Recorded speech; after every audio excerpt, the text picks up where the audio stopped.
today. Today I want to talk about being raised deaf when I was a child.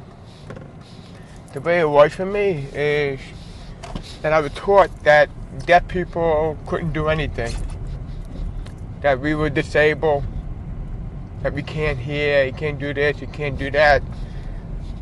That's what I thought for the rest of my life. And this was back in the 1990s. So I always thought that for the rest of my life I could never do anything. But as I got older, I started interacting with other deaf people, like around in the 6th grade. And I saw that there were other deaf that are like me. That they were doing things with their lives. They were playing basketball, sport, interacting with other people. So that opened up a lot for me. Then in high school, that's when my world started to expand. I started to learn about the world, different culture, travel, food. I saw that other deaf people, they were doing a lot more ever than I could ever imagine. But in high school, I was never independent because, number one, I had a behavior para because I was a bad boy in junior high school, defending myself, of course. But the school said I was a bad boy. Okay, whatever. So I had a behavior para that was up on my ass all the time. So I had no freedom in that. I used to take the yellow bus to school. 14 years old, 15 years old, I was taking the yellow bus. Meanwhile, everybody else were taking city buses, train, traveling on their own. I didn't know how to do that. I didn't know how to socialize. I didn't know how to do anything. I used to be afraid, socially awkward. When I had to go to do a class presentation, I was just frozen, like I couldn't breathe. And this was in the class with hearing people. So I was in both worlds. But I took up acting class. I did okay. I started to open up little by little. But it brought me out of the comfort zone. And that pushed me forward to be more incisive about my life. Eventually, later on in high school, I fought for my independence. Number one, no more school buses. I started taking city buses all the way from Staten Island to Brooklyn. That's where I'm at the high school, all the way to Brooklyn. So that required a journey, but I liked it, I enjoyed it.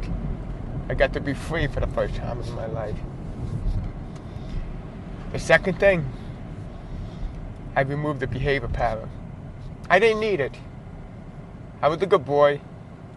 It was other people bothering me, they needed it. But the school system, they don't give a shit. So I was finally free for the first time in my entire life. I got to do whatever I want, at my own leisure, going wherever I wanted to go. It was dumbfounding to me, like I couldn't believe it. I'm doing this. But I had a long way to go. Then once I went to college, I had to really be independent.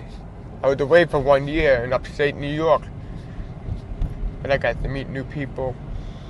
The college I went to, it's an institute for deaf people.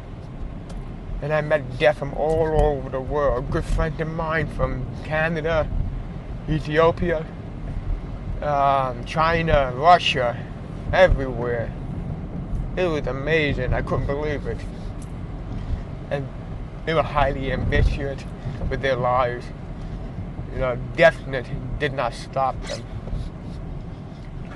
With my roommate, we talked a lot about traveling the world, seeing different culture, he got to travel all over the place in the world. And they opened up my mind even more. And years later, I started to travel. Went to Italy for the first time with my brother.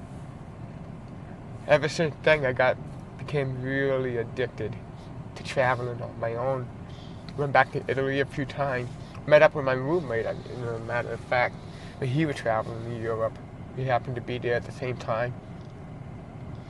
My biggest dream was going to a Middle Eastern country. And, not a lot of people would say, oh, the Middle East is too dangerous, this and that. And I actually went to the Middle East. I got to see Israel, the Palestinian neighborhood, by myself. I went to Jordan, and after that I went to Tunisia, from Italy. I was away for 2 months. It was very exciting for me to be on my own in a foreign world, foreign language, foreign customs and culture. It was surreal, but I did it. And this was during 1 year after the revolution in the Arab country. So anything could have happened, but it was awesome. I enjoyed it. Never I thought to myself in a million years I would be out of my comfort zone. Like 20 years ago, I would have never thought I could do this, I could do that. But I did it. I finally did it. And I have a lot more work to do. It's not over yet. I'm still trying to gain independence, financially speaking. It's tough, but I'm working on it. I'm not giving up now. I'm not blaming other people. I'm taking full responsibility for myself. See, that's the problem, responsibility. Nobody wants to be responsible. I've seen and met deaf people that say, oh, I'm deaf, I can't do it. This is the way it is for the rest of my life. Discrimination, this and that. But they're wrong. You could do anything. There's blind people. There are people who are paraplegic, people with no limbs. These are people who are lawyers, doctors. Because disability is only an obstacle. Disability to me means, okay, I have to do things a little bit differently than what a person without a disability does. A person who runs, he has legs, he can run. A person without a leg, well, he has to do things a little differently. He has to get a new limb, bionic limb. He has to learn how to run. He does run, but he runs a little different, but he still runs. It's always variation.